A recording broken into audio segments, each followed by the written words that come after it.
Mercredi dernier, les anciens et anciennes de Saint-Pierre se sont penchés sur nos priorités pour la prochaine année pastorale.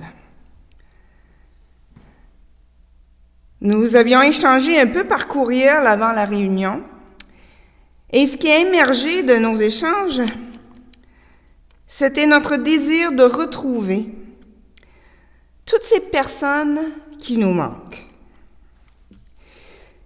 Nous pensions évidemment tout particulièrement aux gens que nous ne voyons plus souvent, ou pas du tout, aux cultes comme aux activités de ressourcement. Mercredi soir, quelqu'un a remarqué, quand il y en a un qui arrive qu'on n'a pas vu depuis longtemps, tout le monde se réjouit. On court pour lui faire la bise, pour l'accueillir, pour lui dire combien on est content de le revoir. On dirait effectivement que parmi nous, il y a plus de joie pour un frère ou une sœur qui a pris ses distances que pour ceux et celles qui sont presque toujours là. Presque. Mais il est aussi vrai que nous éprouvons cette même joie pour les nouveaux venus. Ceux qui étaient pendant un certain temps perdus un peu, ou au moins orphelins d'Église. Et que le Christ, notre berger à nous tous et toutes, a conduit jusqu'à nous. Ce sont en fait des gens qui nous manquaient, même avant qu'on le sache. Oui, c'est vous autres. Mais nous savons aussi qu'il y en a d'autres personnes qui nous manquent. Des gens qu'on ne voit plus et d'autres que nous n'avons pas encore rencontrés. Mais qui pourraient trouver ici, parmi nous, nourriture spirituelle, communion fraternelle et encouragement pour la route.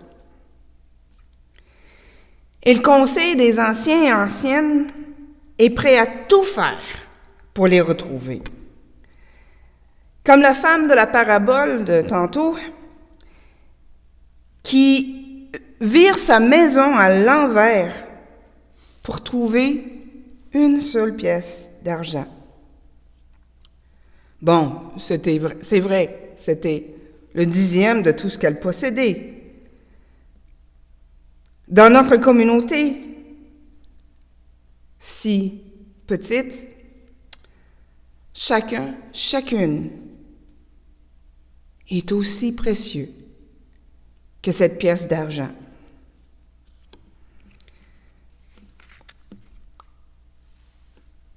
Toi qui es ici ce matin, ou toi qui me regardes ou qui me lis sur Internet, sache combien tu comptes pour nous, mais aussi et surtout pour le Seigneur. Tu es une richesse pour le corps du Christ que nous formons. Pour ne donner qu'un seul exemple, un exemple plutôt personnel, j'ai beau passer des heures, des jours, parfois des semaines à préparer des activités de ressourcement ou des cultes. Lorsque nous nous retrouvons ensemble pour échanger dans le bureau pastoral après le culte ou pendant une retraite ou une journée d'études bibliques, j'en sors toujours enrichi, édifié. Ma foi serait appauvrie si vous n'étiez pas là.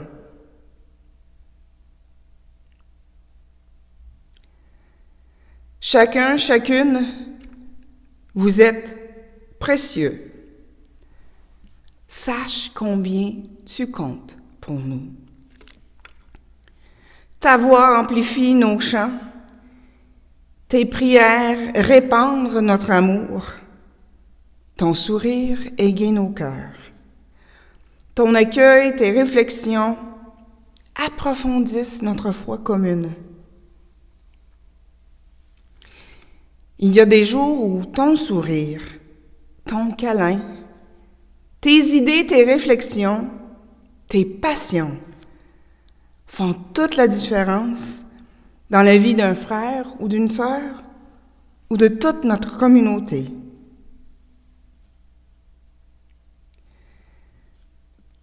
Ils peuvent même changer le monde. Et en fait, c'est à cela que Jésus nous appelle, n'est-ce pas?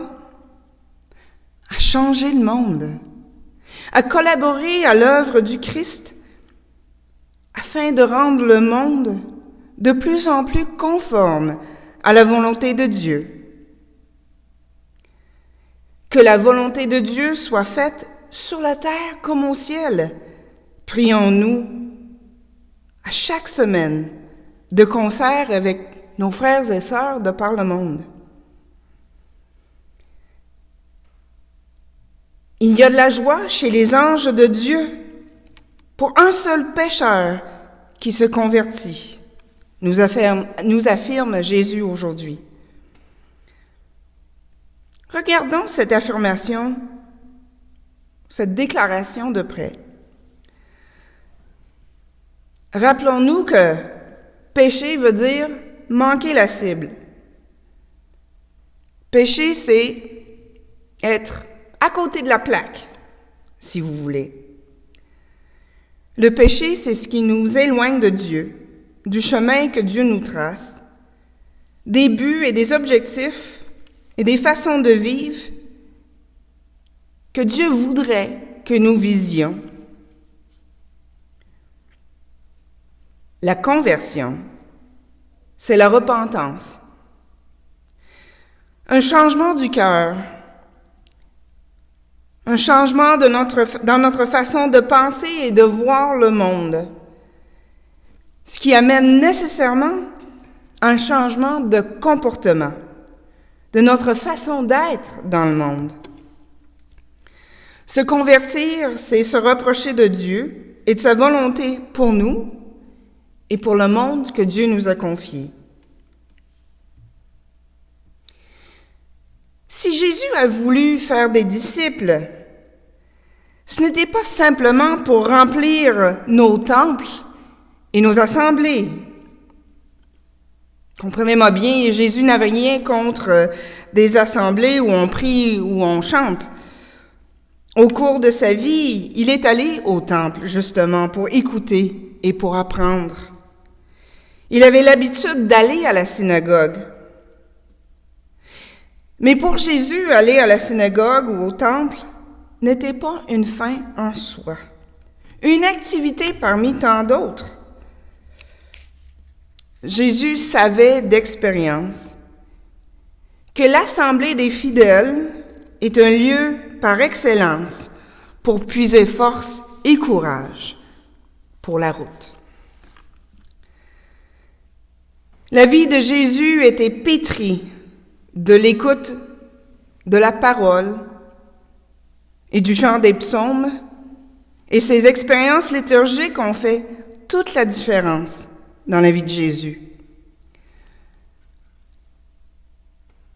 Dans les Écritures, il a trouvé la force de résister au mal et la sagesse de discerner sa mission.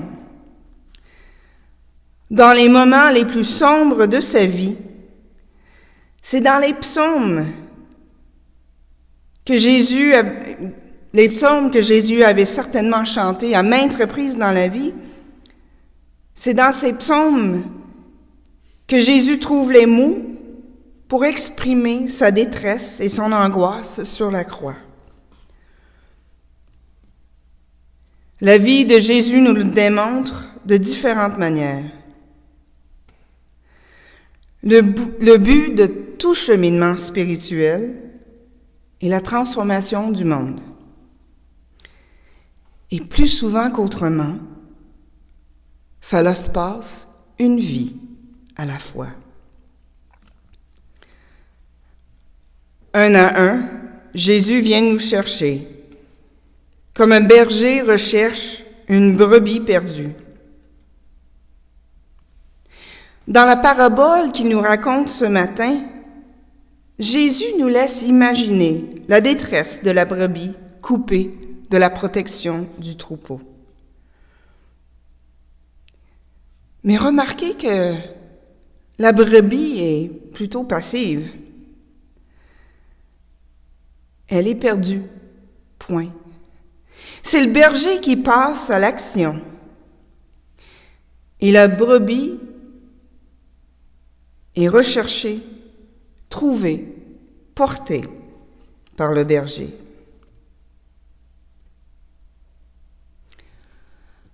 Un jour, Jésus m'a retrouvée.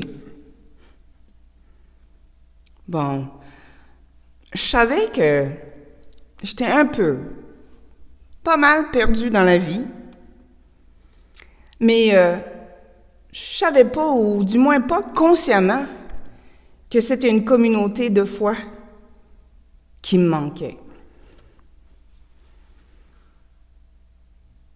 Mais Jésus m'a retrouvée et son esprit m'a conduit jusqu'ici.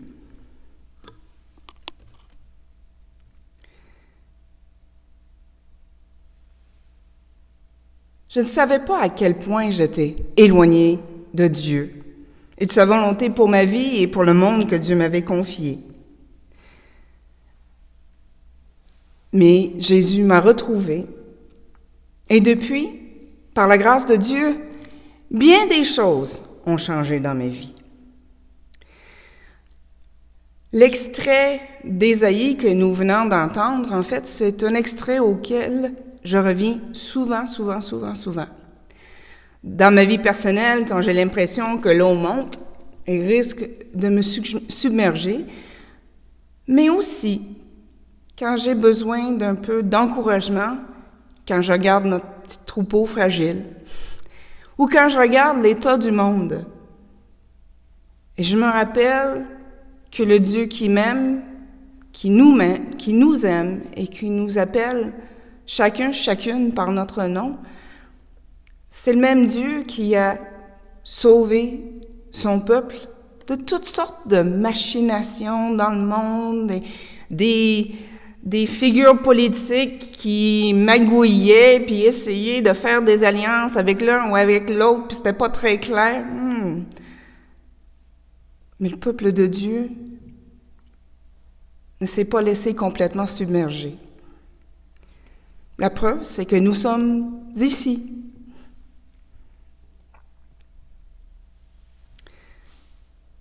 À la retraite, la fin de semaine dernière, j'ai été frappée, édifiée et encouragée par nos partages. Nous étions unanimes. Nous laisser pétrir par les Écritures, les chants et les prières de la tradition chrétienne nous aident à traverser les déserts de nos existences, à combattre le mal en nous et autour de nous. L'anxiété, le stress, le désespoir, le découragement qui nous guettent tous et toutes sur le plan personnel, tout comme les systèmes d'injustice et d'oppression dans lesquels nous sommes tous et toutes pris collectivement. De différentes manières, tous les participants à la retraite ont dit que leur foi personnelle, leur relation personnelle avec Dieu en Jésus-Christ les avait sauvés, et souvent plus d'une fois dans leur vie. N'aie pas peur, je t'ai libéré, je t'ai appelé personnellement, tu m'appartiens. Quand tu traverseras l'eau, je serai avec toi. Quand tu franchiras les fleuves, tu ne t'y noieras pas. Quand tu passeras à travers le feu, tu ne t'y brûleras pas. Les flammes ne t'atteindront pas, car moi, le Seigneur, je suis ton Dieu. Moi, le Dieu saint d'Israël, je suis ton Sauveur. Parole du Seigneur. Oui, le Seigneur est toujours avec nous, même quand la technologie ne fonctionne pas comme elle devrait. Tantôt à l'église, l'enregistrement de la prédication s'est arrêté avant la fin. Alors, je voulais quand même donner la fin pour les gens qui nous écoutent ou nous regardent sur YouTube. Alors, comme je disais, le Seigneur est toujours avec nous. Parole du Seigneur. Oui, le Seigneur donne sa parole. Et combien de fois le Seigneur a-t-il tenu parole pour chacun de nous? En même temps, pour soutenir et approfondir notre relation personnelle avec Dieu, il est essentiel d'avoir une communauté. L'union fait la force, dit l'adage. Dans l'Église, on pourrait dire la communion fraternelle ou sororale fait la force. Ça aussi, nous l'avons répété à plusieurs reprises pendant notre retraite de la semaine dernière. Et là, j'ai un autre exemple très concret, tiré de la vie de notre communauté de foi.